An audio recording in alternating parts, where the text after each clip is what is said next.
put the piece between centers on my lathe, I like to use a step center. A step center has a spring behind the point, so it makes it really easy for you to find your point. I usually use a cone at this end unless I'm offset turning, so I just have a cone in here. I push it in until I see that the teeth have engaged, so I know I'm engaged, and then I lock my tailstock. My tool rest has to come right up so that I like to take the line of this top of my tool rest, look down past it, and compare it to the line that's here on your lathe. Try to, by eye, get those parallel, and then you know as we're turning, you're always going to be parallel to the surface you're turning, because this line down here is parallel to the line of these 2 points. When I come to turn, I use a roughing gouge. Now this roughing gouge is, I put it at different angles for different purposes, but for right now it's at this this kind of an angle, and I actually grind that angle. It has to do with comfort.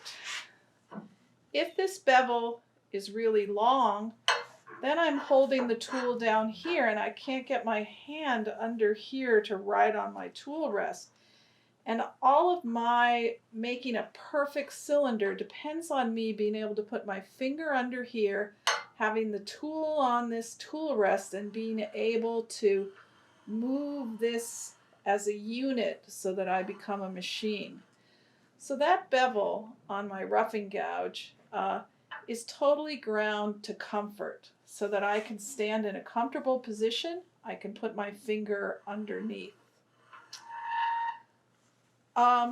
Anything to do with spindles is usually shallow C-shapes. So that's how you know the difference between spindle tools and bowl gouges, is that if you look down the end of this flute and it's a shallow C, then it's for spindle turning, which means when the end grain is here and here. And if it's a U shape, that means it's for bowl turning, which is when the end grain is on here and here, and you're turning in the opposite direction.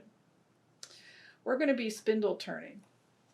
So as I get ready to turn, I put my roughing gouge onto the tool rest, and this roughing gouge has 3 elements. A heel, and that's what I use in place of my finger.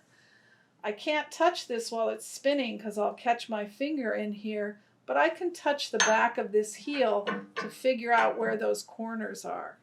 So that's the place where the flat of the back meets the bevel. Then I have the bevel. The bevel is what I'm always looking for to cut with. Once I cut away this square, what I'm always going to be looking for is, I'm starting like this. So this is my tool rest right here. This is what I'm turning. I'm always looking for this place where I touch the heel to see where it actually is, and then I lift the handle up, and this bevel engages in the wood, and at the end of the bevel from here to here is the cutting edge. So I'm always trying to find the place where the bevel and the cutting edge are connected at the same moment, and that'll always give me the best cut. If I just use this cutting edge, what's going to happen is it's going to rip out, and we'll see that when it becomes a cylinder. So I'm ready to turn. My tool rest is parallel to the piece and to my lathe bed. I've identified my heel, my bevel, and my cutting edge, which is from here to here. And I have my face shield on, which is a very important aspect of turning, especially in this spindle turning. When we hit those corners, they break off in chunks like this and they come right at you. So you need to make sure you're wearing a face shield.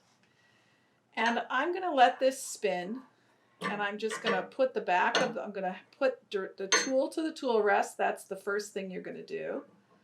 I'm going to let the back spin until it hits that heel. Then I'm going to start to tip up like this until I engage the piece, and it's going to look like this.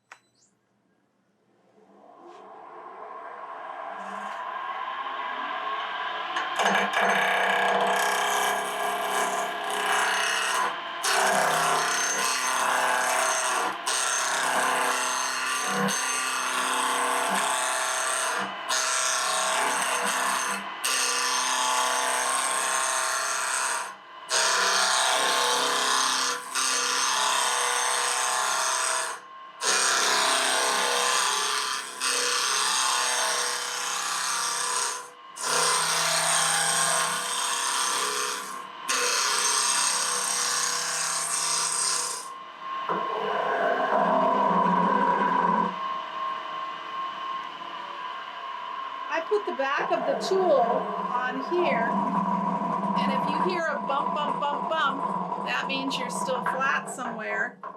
And if there's no bump, it means that you're totally round. I still have a little bit here because I know that my piece wasn't exactly round.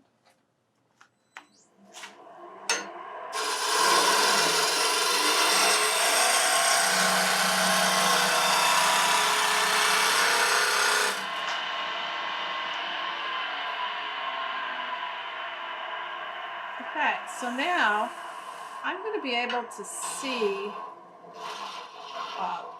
those elements. First of all, here is the heel, here's the bevel, and that's where I'm cutting. And that cuts pretty good. If I lift up too much and the bevel's not touching, it actually grabs the tool like this. And if it does cut, it starts ripping chunks out like this. So that's why we always have to find that spot right there where the bevel is touching and the cutting edge is engaged. When you saw my hand come in, my body is also connected to it.